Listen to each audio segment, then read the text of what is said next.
Hola a todos, mi nombre es José Luis Montero y quiero darle la bienvenida a esta presentación del libro La magia de la palabra, guía para la escritura creativa en español, por la doctora Rita Huircala. Este libro es el fruto de años de experiencia docente que nuestra querida Rita ha compilado para todos nosotros. En este libro están resumidas algunas de las clases que ella ha impartido para Seattle Escribe y además elabora con ejemplos y ejercicios para que nosotros podamos aprender mientras estemos en casa. De hecho, este libro tiene un capítulo entero dedicado a la autocorrección y autoedición, lo cual es muy importante cuando mandamos nuestros textos a los concursos literarios. Este libro ha sido escrito con mucho cariño por Rita para todos nosotros en Seattle Escribe, para todos aquellos que vivimos en los Estados Unidos pero nos gusta escribir en español. El libro está a la venta a través de Amazon.com y durante el mes de junio tiene un precio especial de $13.50. Y ahora sí, con nosotros, nuestra querida Rita Huircala. Hola a todas y todos. Voy a presentarles mi último libro, como dijo Pepe, La magia de la palabra. Escribí este libro pensando en mis amigos de Seattle Escribe, esos fieles seguidores de nuestras clases,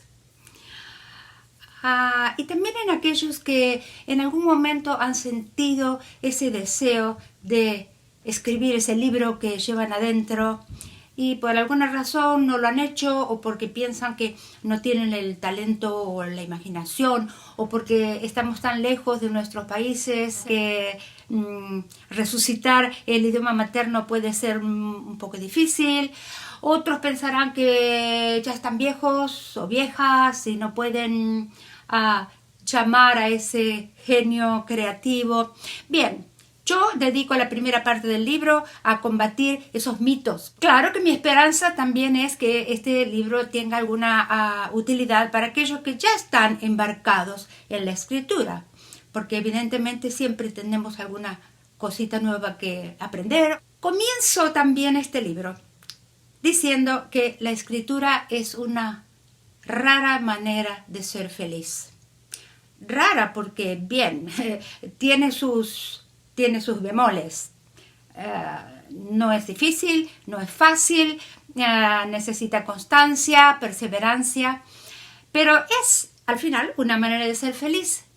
Cuando me refiero a la felicidad, pienso en ese flujo creativo, en ese entrar en lo que en inglés se llama the flow, esa corriente que nos conduce a esos laberintos mentales donde estamos buscando la palabra justa, el verbo elocuente, la frase vívida.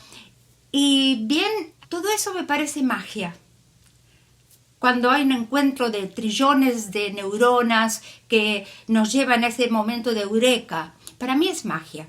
Claro que los proponentes de la inteligencia artificial dirían que no tiene nada de magia, que es apenas un encuentro neuronal y un intercambio de información físico-química, etcétera, etcétera.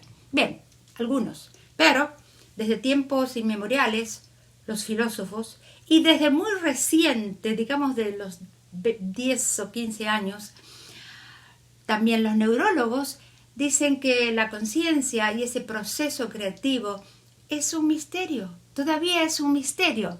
Y bueno, yo a ese misterio le llamo, por falta de otra palabra, y por razones poéticas, le llamo de magia. El subtítulo del libro es Guía para la escritura creativa en español. La primera parte también la dedico a convencer a los lectores de que deben escribir por amor a esta magia, y no con miras a tener sus nombres gloriosos escritos en algún periódico o el libro en una vitrina de una librería. Bien, si sucede, mucho mejor, pero eso no tiene que ser nuestro móvil.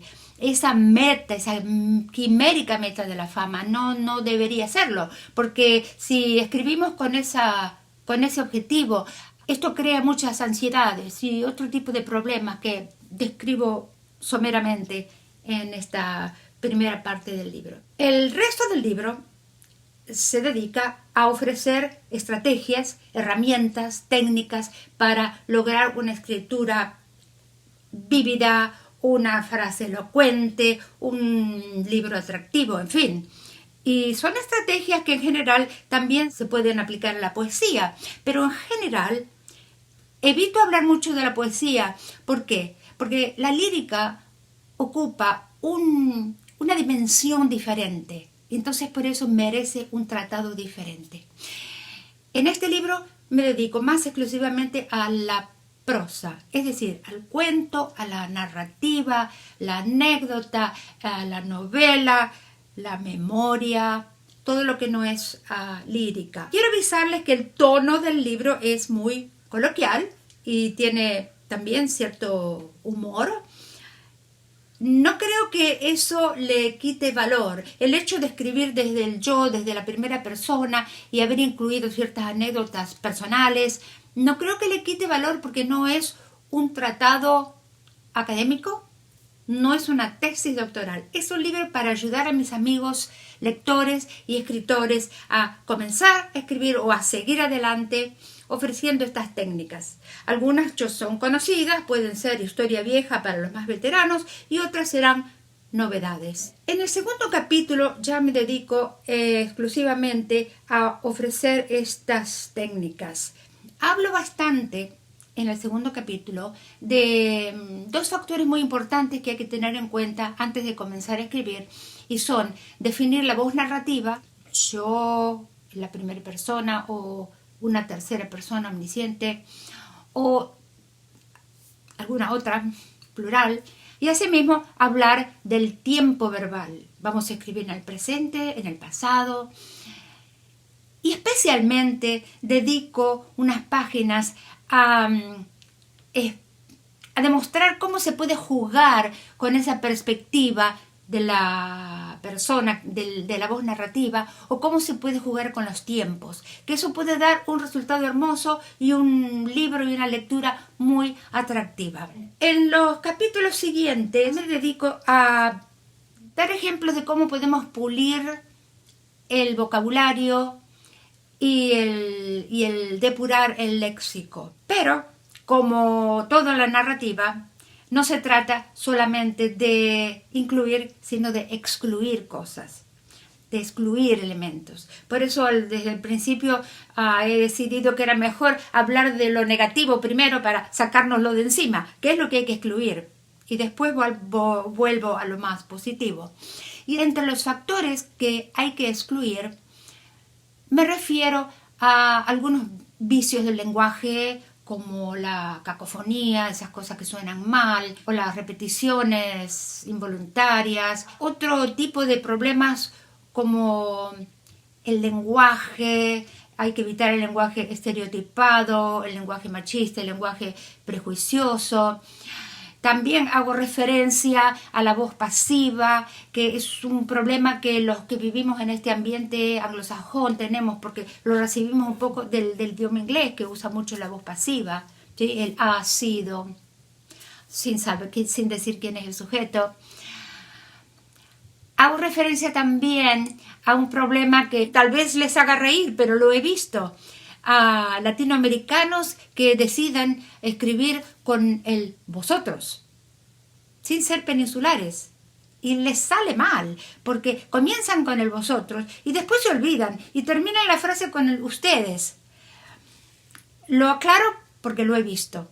Y se me ocurre que son reminiscencias de nuestras idas a la iglesia y escuchar al cura de nuestros pueblos o nuestro barrio cuando decía: hijos, amaos los unos a los otros, ayudad a la Santa Iglesia, no os olvidéis del diezmo. Sí, los curas lo decían bien, pero nosotros no. Lo pueden usar, obviamente, si el personaje de sus cuentos o de su novela son de España, claro, cómo no. También yo doy gran importancia a cuidar de lo que yo llamo la verborragia. La verborragia es cuando existen esas oraciones innecesariamente largas y también innecesariamente ornamentadas. Tal vez una herencia de un idioma español antiguo, no sé, que se nos ha quedado. Pero, y digo innecesarias, porque hay muchas veces que una oración muy ornamentada y muy larga tiene su razón de ser. De este tema hemos hablado en una clase presencial antes de que el virus nos obligue a hacer estas clases en línea. Fue una clase del 1 de marzo en la biblioteca pública y hablamos mucho sobre qué es una oración larga, qué es una oración corta, cuándo usar una, cuándo usar otra. Y a esto le dedico bastante tiempo, ejemplos y ejercicios en el libro. Quiero decirles, antes de que se me olvide, de que en cada punto de este tratado existen ejemplos que he usado de las obras literarias, algunas muy conocidas, otras menos conocidas. También incluí ejemplos míos de mi propia escritura, no porque quiera compararme con los grandes escritores, sino porque cuando uno cita a otro escritor hay que pedir permiso y bueno, es una tarea que no se la deseo a nadie. También quiero avisarles que muchos de estos temas que yo tengo en el libro han sido tratados en unas clases en línea que hemos dado para Seattle Escribe y la pueden encontrar en el website de Seattle Escribe o también en mi propio blog de mi website. Bien, continuando con el contenido. Me dedico también a escribir algo sobre los personajes. Hago una somera relación de lo que es delinear un personaje. Y digo somera porque el personaje pertenece a otro tratado que tal vez algún día escriba o tal vez pueda recomendar, y es cuando hablamos de una novela. Claro que el cuento también lleva sus personajes, pero no son tan profundamente delineados como en una novela. En lo que sí me detengo más es en hablar sobre los diferentes tipos de diálogos. El diálogo directo, el diálogo indirecto, el diálogo indirecto libre, que es cuando quiere describirse el diálogo interior de un personaje, sus pensamientos, cuándo usar uno, cuándo conviene usar el otro. Y en general, ese tipo de diálogos que se han usado tradicionalmente, a través de los siglos, diría yo.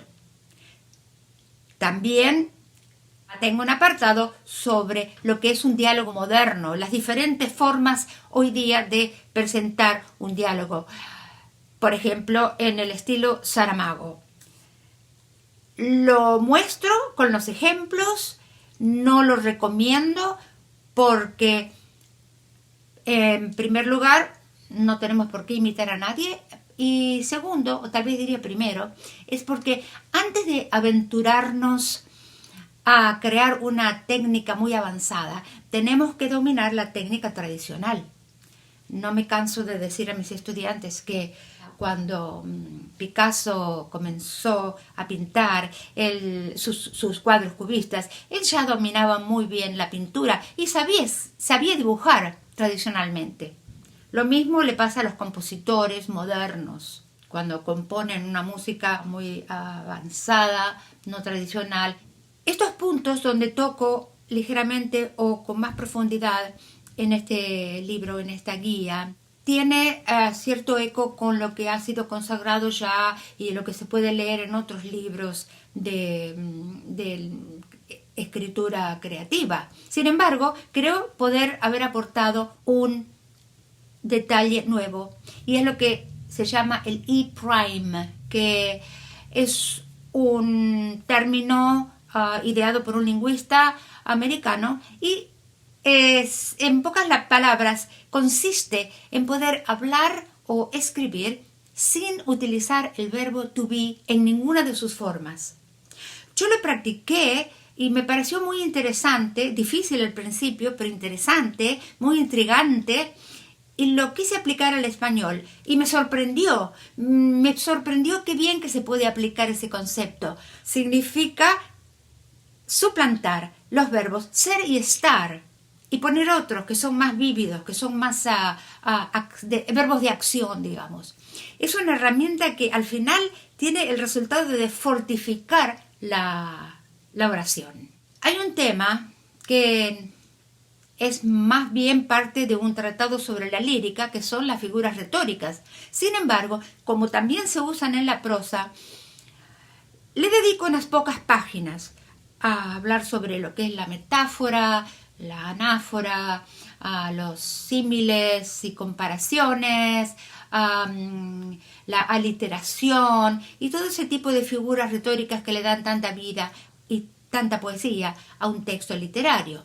Mi recomendación es siempre evitar las metáforas y las comparaciones y las figuras muy trilladas y usar nuestra imaginación.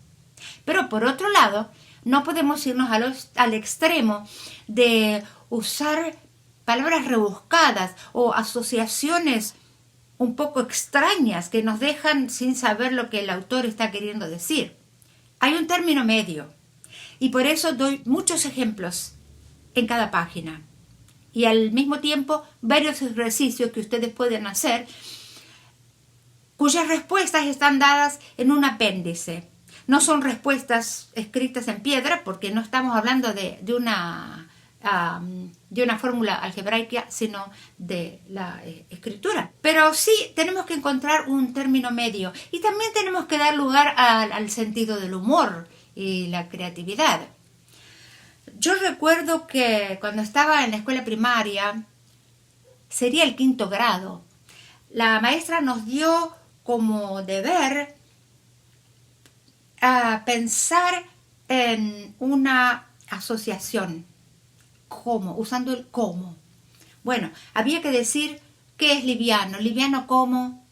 Y alguien dijo, liviano como una pluma. Ah, sí, está muy lindo. Un poco remanido, pero está bien.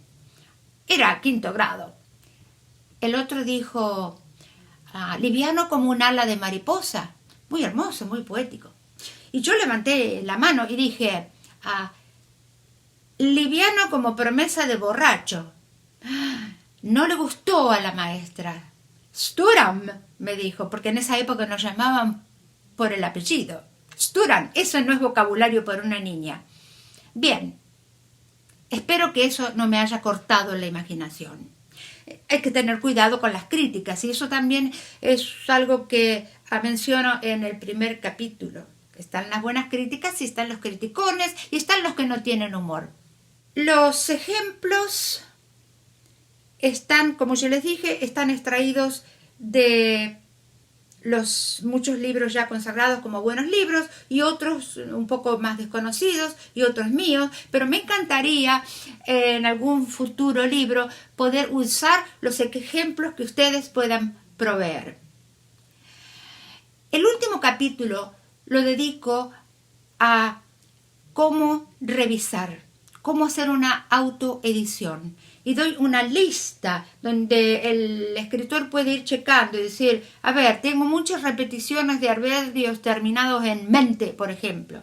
A ver, ¿cuántas veces puse la misma palabra deseo, por ejemplo?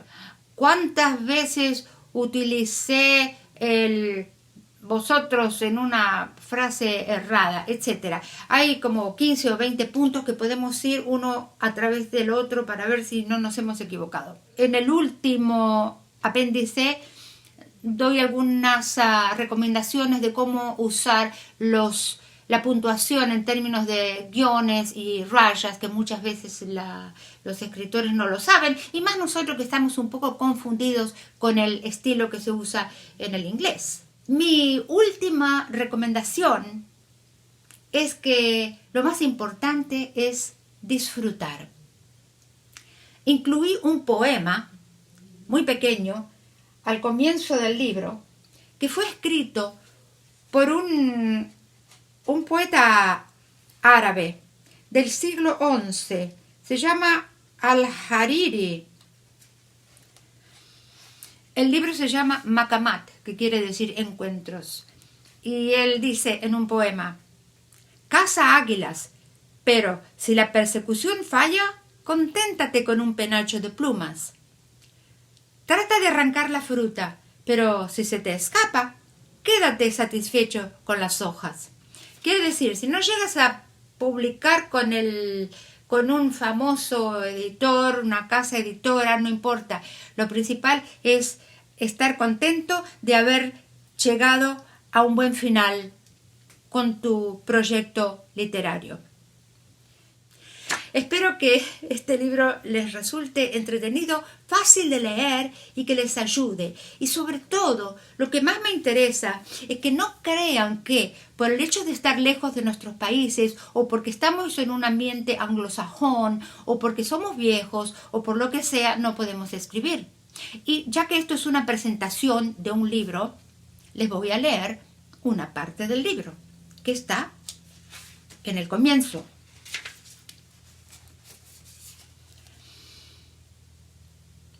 En él volqué mi vivencia como alguien que se ha iniciado en el arte de la escritura después de un proceso de rescate y reaprendizaje de la lengua materna, que se vio primero soterrada bajo el dulce idioma portugués en mi largo pasaje por tierras brasileras, y más tarde en este otro ámbito anglosajón donde me encuentro hoy. Yo, como mis estudiantes, somos todos sapos de otro pozo. Sin embargo, a fuerza de invocar y evocar ese lenguaje, a veces sepultado bajo el signo de la civilización cultural o simplemente abandonado en un rincón mental poco visitado, pudimos al fin recrear el pozo nativo, refundar nuestra propia lengua, limpiarla de voces extranjeras que pugnan por imponerse y cantar nuestro propio canto. Nada nos lo ha impedido. Entonces los invito a ustedes a que entren en este pozo de sapos cantores y podamos cantar juntos. Espero también que les haya gustado la portada del libro, que refleja mucho el hecho de que cuando estamos escribiendo a veces nos perdemos porque estamos ensimismados, porque perdemos la noción de la hora, del día, del hambre, de la sed. Y a veces el olor de las tostadas quemadas nos sacan del ensimismamiento, como este sujeto. Bien, espero que no se les quemen las tostadas y que terminen con éxito su proyecto literario. Muchas gracias, hasta siempre.